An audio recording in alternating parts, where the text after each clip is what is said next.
Barbadian social media exploded this week following news that students of at least 5 secondary schools across the island had been administered an online test that included extremely invasive questions. Parents were outraged upon learning that their prepubescent children had been required to complete a survey with questions that included medical information, personal household information, and information that related to their sexual health. Parents also expressed concern that the survey was administered without their express consent and that they were unaware of the survey's contents until their children reported to them at the end of the school day. According to one concerned parent who called into local program Down to Brass Tacks on Thursday, the Ministry of Education, despite making a public apology earlier this week for the inclusion of the controversial questions, has yet to directly communicate with the parents of the affected children. Experts in research ethics were also troubled by the developments, particularly the apparent lack of ethical review prior to the survey being administered. Dr. Michael Campbell, Deputy Dean of Research and Graduate Studies in the Faculty of Medical Sciences at UWI Cave Hill campus and the chair of the Research Ethics Committee of the Barbados Ministry of Health, said that, quote, "In general, research involving human participants should have ethical review." But this is why, in general, research involving human participants should have ethical review, because that's the kind of question, right, that the committee would address, right, and the application to the committee would address, so that you could see if you're asking a potentially sensitive, right, question or collecting information that is private, right, about somebody, you know, there are questions about, is this justified? What are the aims and objectives? What protections are in place for the people participating in your study? And how do you handle the information that you obtain securely and responsibly? Dr. Campbell noted that although it is possible that the questions in the survey administered by the Inter-American Development Bank were ones one might find in a research or a clinical study, there had not yet been enough public information about the purpose of the survey to make any such determination. The issue may not be so much the specific questions as their application in this context without parental consent and evidently without any research ethics review to see if there was a good reason to be asking them in the first place. This is not the first time that the government of Barbados has come under fire for the poor handling of its citizens' personal data. In January of this year, the entire voting list of 290,000 Barbadians was circulated in the public domain and included names, addresses, gender identity, as well as other personal details. Information technology expert Neil Harper wrote at the time decrying the publication, noting that all the information necessary for identity theft was now accessible in digital format to anyone, anywhere in the world. The gaffe, Harper wrote, exposed, quote, 250,000 Barbadians to increased risk of data misuse and abuse, fraud, identity theft, and other financial and reputation risks. More recently, the data privacy issue has surfaced in relation to the launch of Barbados's new national identification document, the Trident Card.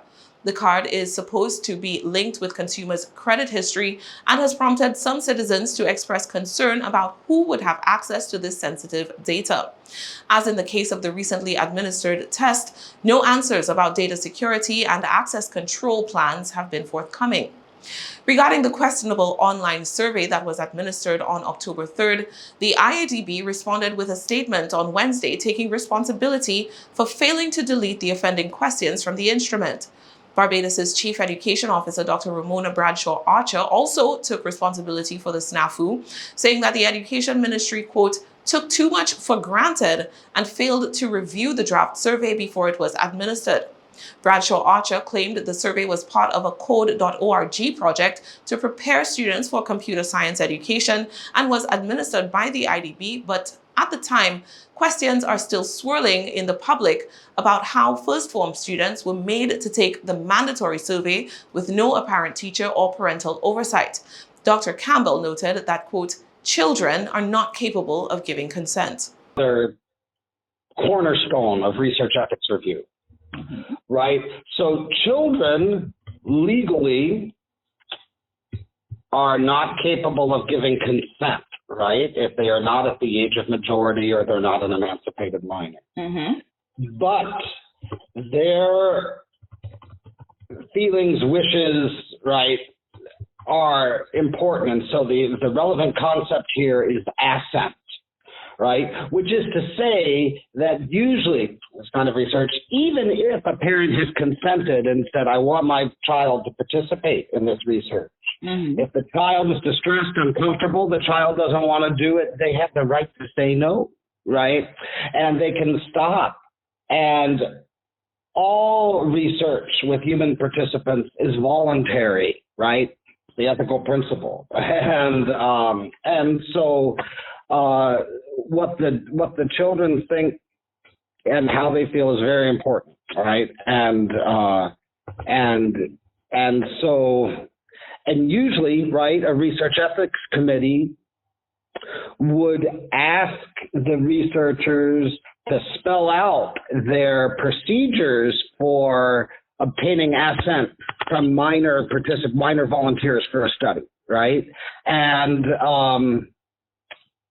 the committee would review those to make sure that adequate protections for the kids are in place. In a survey like this, and again, I haven't seen it, right? But a usual thing would be that in the instructions to the kids that they are free to skip any questions that they don't wish to answer, and reassurance that it wouldn't affect their grades or their standing in school, that there's no pressure. Campbell said, quote, from a research ethics perspective, it is possible that a school exam might be mandatory, but research involving human participants is fundamentally voluntary and cannot be mandatory. The research ethics expert also added that the situation was a clear example of why a local research ethics committee was important. This highlights the importance of local research ethics committees and international organizations like the development banks or anybody else, right, doing research outside of their own country.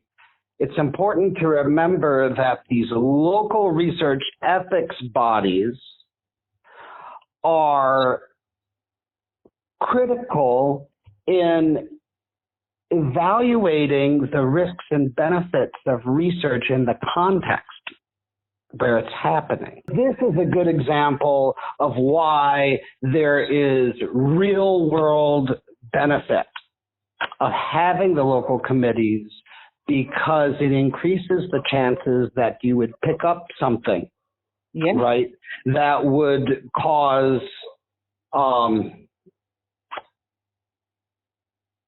harm potentially, right, or have unintended consequences socially, culturally in an area. So I hope that one of the lessons going forward is that research ethics committees are important resources to researchers locally and globally because of the knowledge they bring about the communities in which they work. After IDB and the Education Ministry came out to take responsibility for the crafting and administration of the survey, questions began to arise over how it was presented to teachers and school administrators. A memo sent out to teaching staff at Queen's College by Principal Dr. David Brown on September 29th stated, quote, please be informed that all first formers will take the pretest in computer science organized by code.org. The proposed date is Monday, October 3rd, 2022 at 9:30 a.m. This session will run for 2 hours. The process has been sanctioned by the Ministry of Education, Technological and Vocational Training, and code.org will provide the personnel to supervise the examinations. Given the kinds of questions that actually appeared on the survey, one angry parent questioned why the instrument was disguised as an IT test and why her child was told that including her name was mandatory. Now, why, if it was a survey, why did my child have to and was told to make sure her name is on this paper? Also, Why were there no teachers in the room? And why did code.org personnel, who the kids are totally unfamiliar with, be the only ones in the room? The statement from the chief education officer addressed the content of the questions, but not the rationale for making the responses tied to the children's individual identities. In a further twist, code.org responded to being mentioned multiple times in local press outlets, in the memo sent by the principal of Queen's College, and in Dr. Bradshaw Archer's public statement by disavowing any involvement in the creation of the survey. This was how Bradshaw Archer had described the situation. The Ministry of Education, Technological and Vocational Training, however, assures parents that it maintains confidence in the overall purpose and aim of the code.org project, which includes the effective development of computer science skills among first-year secondary school students. This project, of which the survey is a critical component, is being conducted by code.org under the auspices of the Inter-American Development Bank. However, in a subsequent email to a journalist from digital publication Caribbean Signal, a code.org representative said that their organization, quote, played no role whatsoever in the design, implementation, and oversight of the pretest at issue.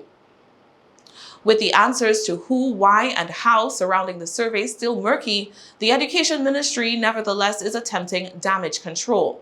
With parents loudly calling for the personally identifiable information of their minor children to be either destroyed or released to their parents, Dr. Bradshaw Archer assured the Barbadian public that the information gathered in the survey would be destroyed and there would be, quote, no further use of the survey without explicit and complete scrutiny.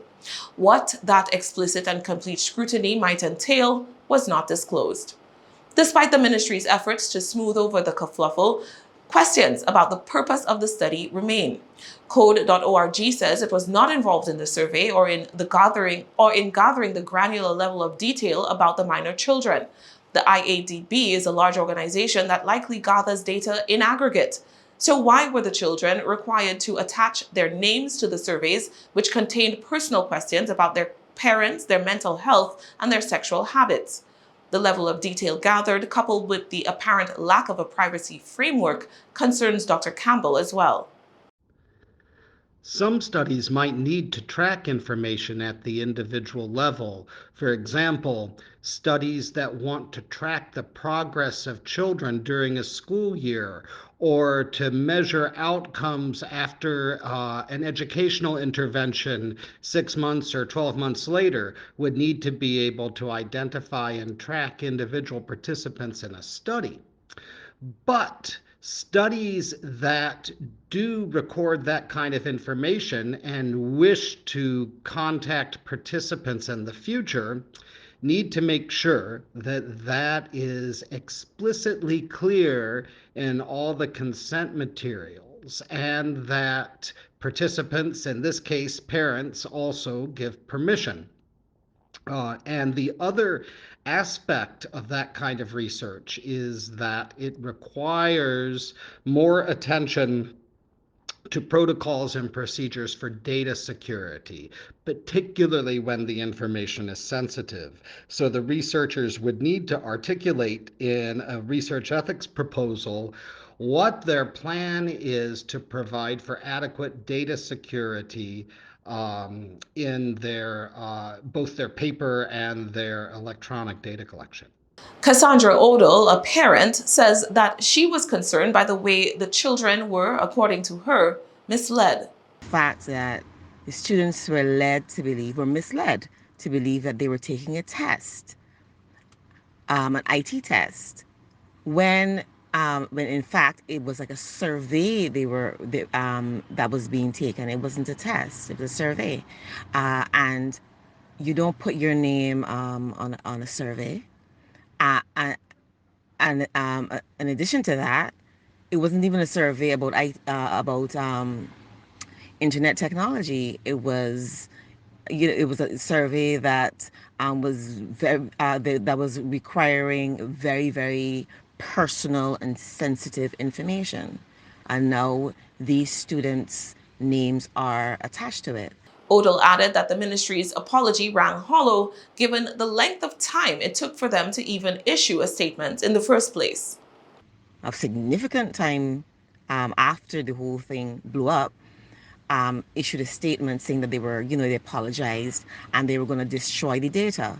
But I don't think that this means that they get to dismiss people's concerns. I still think they owe the parents and the wider public, they owe them an explanation as to what was the